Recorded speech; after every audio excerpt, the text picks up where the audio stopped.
BRS party వాళ్ళు BJP party వాళ్ళను సాటుసాటుగా కలుస్తున్నారు. కమలం పువ్వు వాసనను కారు పార్టీ వాళ్ళు ముక్కు నిండా వీలుసుకుంటున్నారు అని కాంగ్రెస్ పార్టీ వాళ్ళు అంటుంటారు కదా.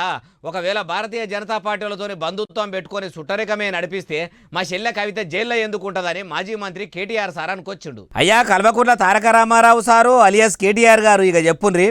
వీడు బీజేపీలో కాలు మొక్కిండు, సీక్రెట్ల బేరం చేసుకున్నాడు. మాకేం కర్మ? నిజంగా సీక్రెట్ల బేరాలు చేసుకుంటే ఇలాంటి కరెక్ట్గా 150 రోజులు కవిత జైలు ఉండి కరెక్ట్గా మార్చి 15 నాడు అరెస్ట్ చేశారు. ఇలా 150 రోజులు. ఇలా మా ఇంట్లో ఆడబిడ్డ వీళ్ళందరి మాకు నిజంగానే వాళ్ళతో ఒప్పందం ఉంటే 150 రోజులు జైలు ఉంటుండేనా? నేను అడుగుతున్నా, మిమ్మల్ని ఒకసారి ఆలోచించు. ఒక్క కాంగ్రెస్ వాడు జైలు ఉన్నాడే రోజు?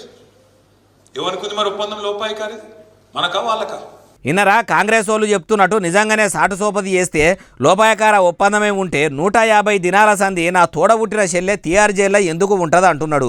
కాంగ్రెస్ లీడర్లు అరెస్టు అయ్యి జైలుకు పోలేదంటే సాటుసాటుగా కమలం పువ్వులతోని సోపది గడుతున్నది ఎవరు? కాంగ్రెస్ పార్టీ వాళ్ళు కాదా అంటున్నాడు.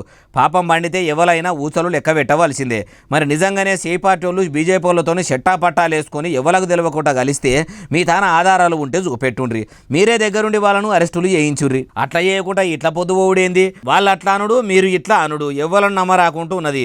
మీరు ఒకరినొకరు ఎత్తి పొడుచుకునుడు మీద పెట్టిన కాయసు ప్రజల అవసరాలు తీర్చుడు మీద పెడితే రాష్ట్రం బంగారు తెలంగాణ ఎప్పుడో అయ్యేది. కానీ గడ్డ్యాం గాలినా సరే పాలేని దుడ్డమేయొద్దు అన్నట్టు మీ పాలకులు ఉండేసరికి ఎల్లే గొంగడి ఏడున్నది అంటే వేసిన దగ్గరనే ఉన్నది అన్నట్టు ఉన్నది అంటున్నారు ఈ ముచ్చటిన్నోళ్ళు.